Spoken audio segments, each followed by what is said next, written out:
Halo para anak remaja zaman now, apa kabar kalian? Apakah masih suka dengan percintaan yang ujungnya menjadi malapetaka? Sudahi kebodohan dan galau kalian terhadap sesuatu yang tidak bermanfaat. Apalagi bocil-bocil SMP atau SMA zaman sekarang sudah ternodai dengan kata love you. Daripada kalian terus-terusan gobloy dengan hal semacam itu, mending kita nikmati saja alur cerita film dari Bang Pengangguran. Pada kesempatan kali ini, Bang Pengangguran akan membahas sekaligus mereview alur cerita film yang berjudul Rise of the Legend. Film satu ini sangat menghibur kita dengan adegan action yang luar biasa, apalagi dengan bumbu-bumbu cinta yang membuat kita suka halu terhadap AA kesayangan. Film ini menceritakan perjuangan balas dendam terhadap kematian sang ayah. Tidak hanya karena seorang ayah yang meninggal, mereka juga berusaha untuk mengubah nasib tempat tinggal yang begitu kacau. Oke lah, daripada amuk-amuk sampai putus sama AA, mending kita masuk saja ke alur cerita filmnya. Film ini diawali dengan memperlihatkan seorang anak remaja gagah perkasa bernama Wong Feng Hung sedang adu mekanik dengan banyaknya pasukan baju merah. Namun di sini kita belum tahu kenapa mereka bertarung. Santai saja, nanti kita bakal tahu kenapa mereka adu mekanik. Lalu scene berpindah memperlihatkan Hong Peng Hung sedang bersama ayahnya. Terlihat ayahnya Hong Peng Hung mengobati anak-anak sekarat. Mungkin saja keadaan mereka sekarang krisis ekonomi. Lalu ayah Hong Peng Hung membawa seorang anak ke dalam rumahnya. Setelah mengobati anak tersebut, Fel sangat kesal terhadap keadaan saat ini. Fel ini adalah Wong Peng Hung. Jangan puyeng. Singkat cerita, kita diperlihatkan sebuah Guangzhou, tempat perdagangan pusat dunia.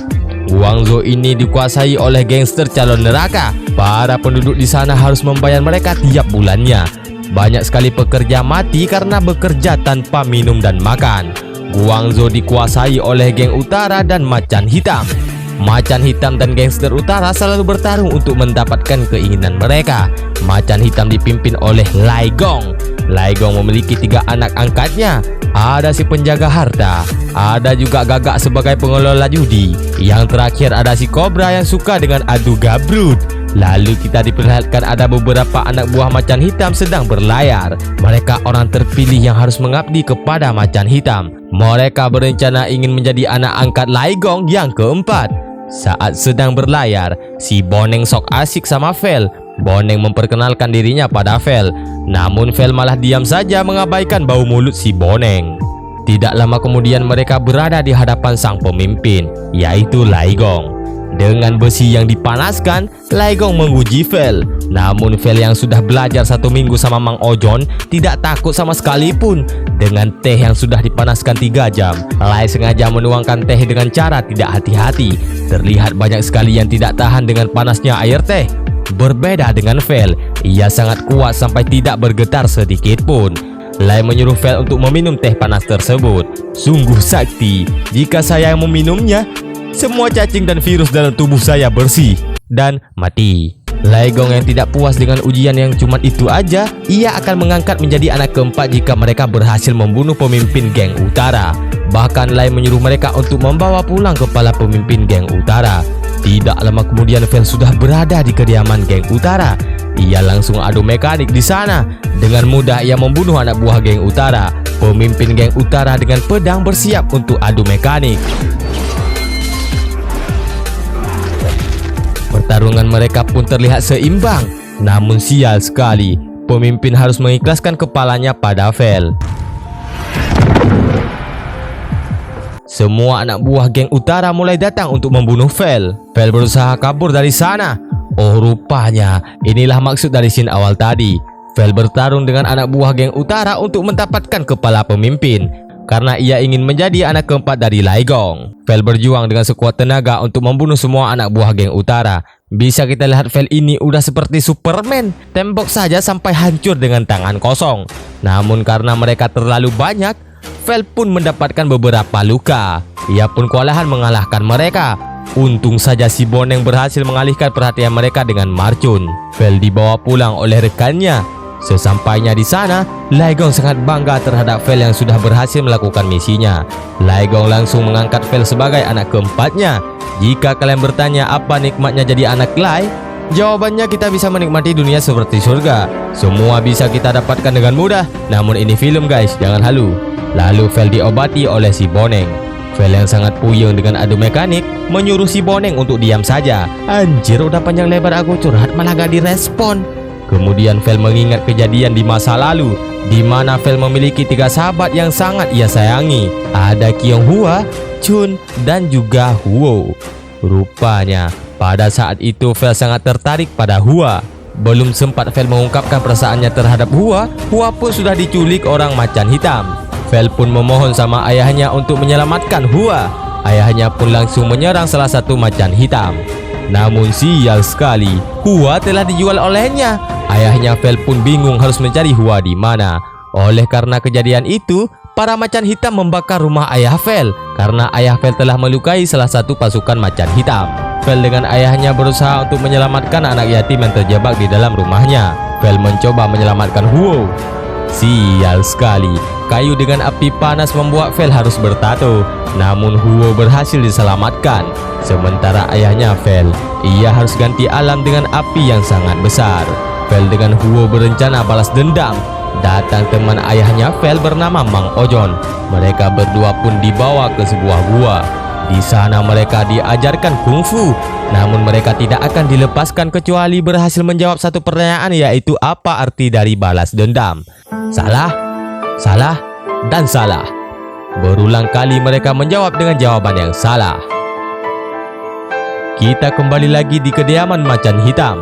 Terlihat Vel sedang ditato dengan bentuk macan hitam. Tato tersebut sebagai tanda bahwa ia adalah lelaki terbaik di macan hitam. Laito yang membuat tato Vel menceritakan padanya terhadap harta yang dijaga oleh si Gagak dan juga si Kobra. Oleh karena itu Vel mempunyai sebuah ide. Namun kita belum tahu idenya apa guys. Nanti kita bakal tahu idenya guys. Keesokan harinya, betapa marahnya anak pemimpin geng merah. Ia melihat kepala ayahnya digantung di gerbang macan hitam. Ia berencana membalas dendam sekarang juga. Namun seorang pelayan yang menyuruh anak pemimpin untuk tidak melakukannya hari ini. Di sisi lain, Lai sedang merayakan sebuah acara untuk anak angkatnya yang keempat, yaitu Vel. Terlihat Lai sangat kagum sama Vel. Lai memerintahkan mereka semua yang ada di sana untuk membunuh semua pasukan geng merah karena ia ingin menguasai tempat ini tanpa ada yang mengacaukannya. Tidak lama kemudian mereka langsung bergegas membantai para pasukan geng merah. Adu mekanik antar geng merah melawan macan hitam pun dimulai. Para macan hitam berhasil melumpuhkan mereka semua. Namun anak pemimpin berhasil kabur dari adu mekanik. Dan kini tempat Guangzhou dikuasai sepenuhnya oleh macan hitam. Tanpa macan hitam ketahui, anak-anak yatim yang sudah dewasa sedang mengadakan rapat untuk membalas dendam. Dan kini musuh macan hitam adalah anak yatim. Para anak yatim ini dipimpin oleh Huo yang sudah besar. Vel yang sudah menjadi anak angkat Lai, ia pun ikut gibah dengan anak Lai lainnya. Lalu penjaga harta terlihat tidak suka sama Vel. Mereka pun cekcok di sana karena penjaga harta tidak tahan dengan bacotan Vel. Ia pun memukul Vel dengan tongkatnya. Lalu datang Lai menghentikan pertengkaran mereka. Di tempat para anak yatim, Huo datang menjumpai Chun. Ia memberikan Chun sebuah gelang dan mengungkapkan perasaannya. Namun sial sekali, Chun malah nggak enaken alias nggak suka sama Huo. Di pagi harinya, Lai Gong sedang menemui rekan bisnisnya. Para bos di sana meminta Lai untuk menyiapkan 300 warga untuk dikirimkan ke luar negeri. Para warga akan dijadikan untuk bahan percobaan. Lai pun akan menyiapkan 300 warga untuk mereka. Anak buah Lai langsung datang untuk menipu warga. Warga pun ditipu dengan sebuah perak. Lalu warga mengikuti arahan anak buah Lai. Tanpa mereka sadari, mereka semua ditangkap. Tanpa terasa malam pun sudah poek. Vel selalu menghabiskan malamnya dengan memancing. Ia pun selalu ditemani oleh seorang bondon yang sangat cantik. Namun Vel yang belum bisa move on dari masa lalunya tentu saja tidak tergoda sedikit pun. Di pagi harinya, Chun mendatangi bondon Vel. Bondon langsung meminta Chun untuk menjahit sebuah baju. Saat Chun akan menjahit baju tersebut, mereka menemukan sebuah tulisan yang bertulis bahwa Kobra yang memegang kunci harta. Mereka pun mempunyai sebuah ide untuk mengambil kuncinya. Tidak lama kemudian mereka telah menyiapkan banyak sekali bocil untuk mengambil kunci harta pada Kobra. Salah satu bocil berhasil mengambil kunci tersebut dan diberikan kepada Chun. Chun langsung mengarahkan kobra untuk masuk ke wilayah anak yatim. Ide mereka tadi malam pun berjalan lancar. Si kobra harus masakan minyak panas habis goreng ikan hiu. Lalu Huo datang langsung memfatality kobra.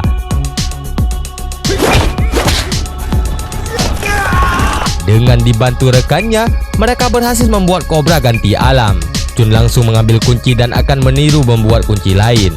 Betapa marahnya Lai saat melihat kobra mati dengan anak yatim piatu. Namun Lai masih lega karena kunci harta masih ada sama kobra. Lai yang selalu mempercayakan si penjaga harta, ia pun meminta penjaga harta untuk mengamankan kunci tersebut. Tidak lama kemudian Vel memancing lagi. Ikan yang ditangkap oleh Vel selalu diberikan pada Huo. Kita pun diperlihatkan flashback lagi, di mana pada saat mereka berlatih sama Bang Ojon, mereka berhasil menjawab arti dari balas dendam pada saat mereka sudah menginjak dewasa.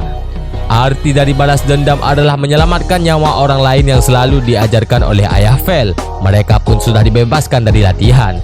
Mereka berdua berjanji akan menyelamatkan pelabuhan. Mereka pun membuat sebuah rencana bahwa Vel akan menjadi anak Lai dan Huo akan menjaga anak yatim. Kembali lagi pada Vel sekarang. Ia sedang main judi, namun bukan judi slot ya guys. Vel meminjam banyak uang untuk main judi. Ia pun pura-pura kalah untuk bisa meminjam terus-terusan. Semua itu dilakukan untuk bisa menemui si Gaga. Tidak lama kemudian Vel bertemu dengan si Gaga. Vel langsung mengajak si Gaga untuk kerjasama dengan memberikan kunci tiruan harta. Gaga yang tidak percaya pada kunci tiruan, mereka pun ke tempat harta untuk mencoba membukanya. Mereka langsung beralasan pada penjaga di sana. Mereka datang karena suruhan dari Lai. Betapa senangnya Gaga saat melihat perak udah seperti ikan lele keseret banjir. Vel yang mengetahui letak gudangnya harta, ia pun memberikan lokasi pada Huo untuk bergegas secepatnya. Lalu Vel bertemu dengan Lai. Lai memamerkan koleksi pedangnya pada Vel. Tiba-tiba datang anak pemimpin geng merah untuk membalas dendam. Vel yang tidak bisa berbuat apa-apa harus terpaksa adu mekanik dengan anak pemimpin geng merah.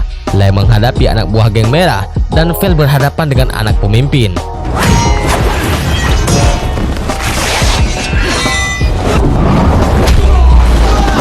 Karena Vel adalah didikan kungfu Mak Ojon, anak pemimpin pun kewalahan menghadapinya. Namun Vel yang mempunyai belas kasih, ia tidak ingin membunuh anak pemimpin.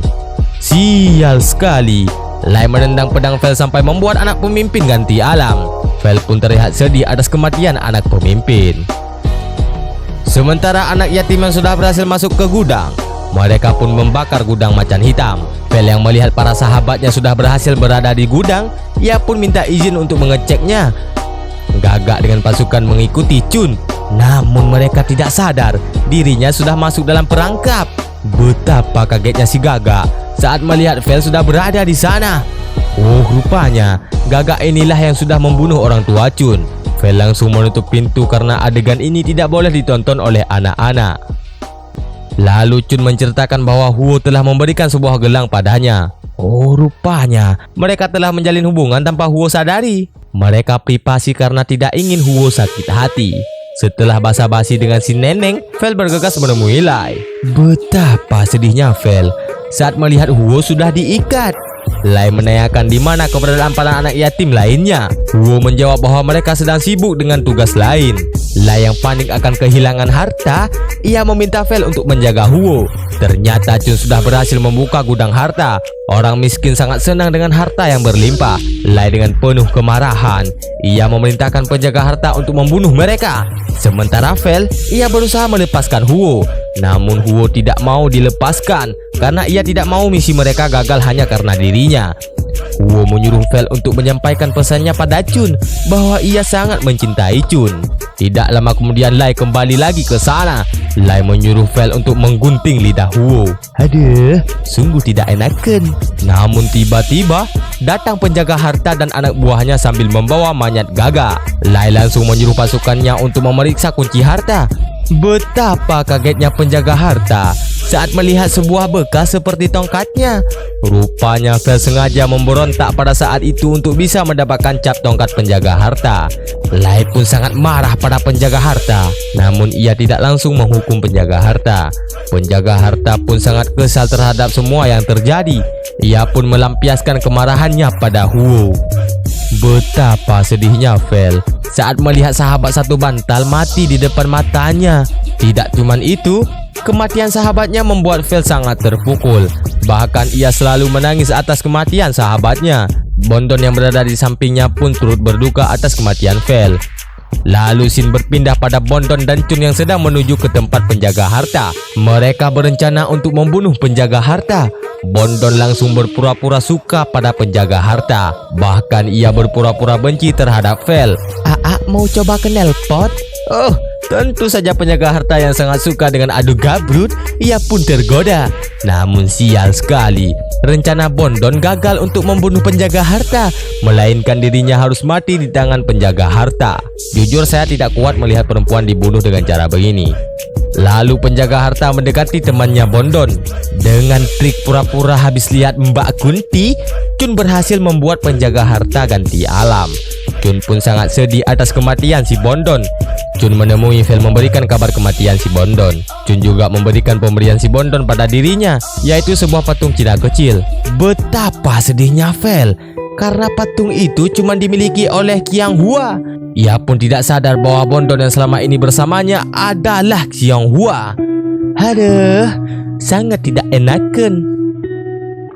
Keesokan harinya, Chun dan Vel menguburkan mayat Huo dan Hua. Mereka pun berjanji akan membalas dendam, dan ia tidak akan berpura-pura menjadi anak angkat Lai lagi. Ia akan segera beraksi untuk membalas dendam. Chun dan Vel menyebarkan brosur pada warga tempat 300 warga yang disekap. Tanpa pikir panjang, mereka langsung menyerang tempat tersebut. Mereka langsung membebaskan warga yang disekap.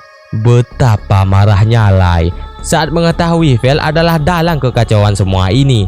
Para anak buah pun bergegas melakukan pemberontakan. Mereka pun berencana membunuh Vel.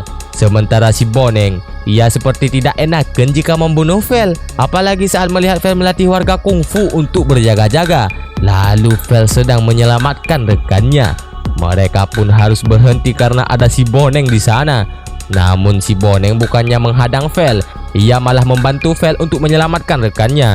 Si Boneng pun menyerang anak buah macan hitam. Lalu Vel kini dengan banyaknya warga menantang adu mekanik dengan Lai. Namun Vel tidak mau jika warga bertumpahan darah. Vel mau adu mekanik one by one. Lai pun setuju dengan permintaan Vel. Lalu Vel masuk ke dalam untuk adu mekanik. Untuk mengingat kebakaran rumah anak yatim pada saat itu, Vel membakar semua sudut tempat Lai. Mereka pun adu mekanik di sana. Api pun mulai membesar sedikit demi sedikit.